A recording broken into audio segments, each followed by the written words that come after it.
Hello friends, welcome to JK Samayal. இன்னைக்கு நம்ம பார்க்க போற ரெசிபி வாழைத்தண்டு கூட்டு. இதற்கு ஒரு துண்டு அளவுக்கு வாழைத்தண்டை எடுத்து சின்ன சின்ன பீஸா கட் பண்ணி வெச்சது. வாழைத்தண்டை வந்து நம்ம கட் பண்ண உடனே வந்து தண்ணில போட்டு வைக்கணும். இல்லனா வந்து வாழைத்தண்டு நிறம் மாறி கருப்பா மாறிடும். இத தண்ணில போட்டு வச்சிருக்கும்போது கலர் மாறி இருக்கு பாருங்க. இல்லனா இன்னும் கருப்பா மாறிடும். இதுக்கு நான் வந்து இளம் வாழைத்தண்டை எடுத்துர்க்கேன். முத்துன தண்டை எடுத்துந்தீங்கன்னா நார் அதிகமா இருக்கும். அதனால இளம் தண்டா பார்த்து எடுத்துக்கங்க. இப்போ இந்த வாழைத்தண்டை வந்து நம்ம வேக வைக்கணும். அது கூட குக்கர்ல ஒரு 100 கிராம் கடலை பருப்பு எடுத்து வச்சிருக்கேன். அது கூட நம்ம பொடியா கட் பண்ணி வச்சிருக்க இந்த வாழைத்தண்டை சேர்த்துடலாம்.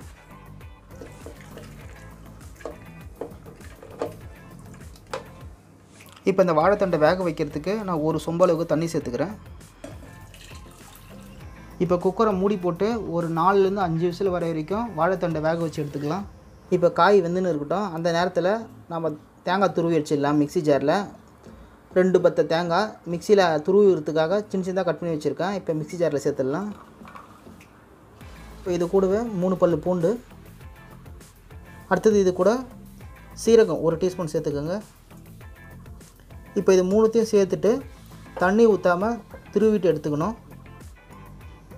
இப்போ பேனில் 2 டேபிள் ஸ்பூன் அளவுக்கு ஆயில் சேர்த்துருக்கேன். இப்போ அந்த ஆயிலில் 1/2 ஸ்பூன் அளவுக்கு கடுகு உளுத்தம் பருப்பு சேர்த்துக்கலாம். கடுகு பொரிஞ்ச பிறகு ஒரு வெங்காயம் 2 பச்சை மிளகாய்,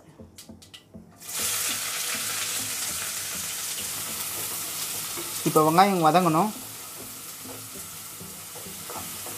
இது கூடவே கொஞ்சம் கருவேப்பிலை,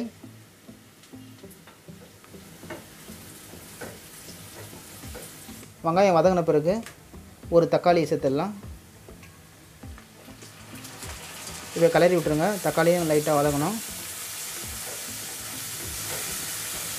இப்போ அடுத்தது இதில் ஒரு 1/4 டீஸ்பூன் அளவுக்கு பெருங்காயத்தூள் சேர்த்துக்கலாம். வெங்காயம் தக்காளி நல்லா வதங்கிடுச்சு. அடுத்தது இதில் நம்ம மிக்சியில் போட்டு துருவி வச்சுருக்க தேங்காய், பூண்டு, சீரகம் அதை இப்போ சேர்த்துடலாம்.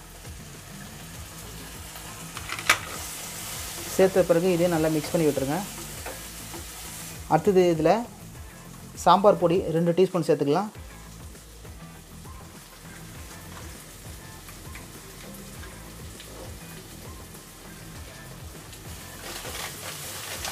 இப்போ மசாலாவோட பச்சை வாசனை போகிற வரைக்கும் லைட்டாக வதங்கட்டும். அடுத்தது இதில் நம்ம வேக வச்சு வச்சுருக்க கடலைப்பருப்பு, வாழைத்தண்டு அது ரெண்டுத்தையும் இப்போ இதில் சேர்த்துடலாம். வேக வச்சுருக்க தண்ணியோடவே சேர்த்துருங்க.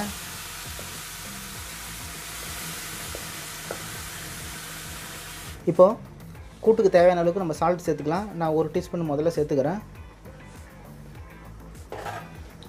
சால்ட் சேர்த்துட்டு நல்லா மிக்ஸ் பண்ணி விடுங்க.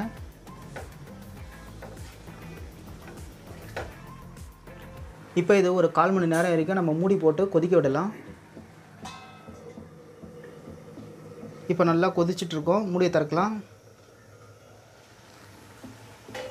வாழைத்தண்டு கூட்டு ரெடி ஆகிடுச்சு. இப்போ நம்ம ஸ்டவ் ஆஃப் பண்ணுறதுக்கு முன்னாடி கொஞ்சம் நறுக்கி வச்சுருக்க மல்லி இலையை சேர்த்துடலாம். இந்த வாழைத்தண்டு வந்து இந்த கிட்னி கல்லை கரைக்கிறதுக்கெலாம் வந்து ரொம்ப உதவியாக இருக்கும். இந்த வாழைத்தண்டை வச்சு நம்ம வந்து பொரியல், சாம்பார், இல்லை சூப்பு இப்படி பல வகையான ரெசிபி செஞ்சு சாப்பிடலாம். இப்போ மல்லி இலையை சேர்த்துடலாம். அவ்வளோதாங்க, சுவையான வாழைத்தண்டு கூட்டு ரெடி ஆகிடுச்சு. வீடியோ பிடிச்சிருந்தா வீடியோ லைக் பண்ணுங்கள், ஷேர் பண்ணுங்கள். நம்ம ஜேகே சமையல் சேனலை இதுவரைக்கும் நீங்கள் சப்ஸ்கிரைப் பண்ணலன்னா மறக்காமல் சப்ஸ்கிரைப் பண்ணிவிட்டு கூட ஒரு பெல் பட்டனை ப்ரெஸ் பண்ணிங்கன்னா நம்மளோட ஒவ்வொரு அப்டேட்டையும் மிஸ் பண்ணாமல் பார்க்கலாம். மீண்டும் அடுத்த ஒரு வீடியோவில் சந்திக்கலாம். தேங்க்ஸ் ஃபார் வாட்சிங்.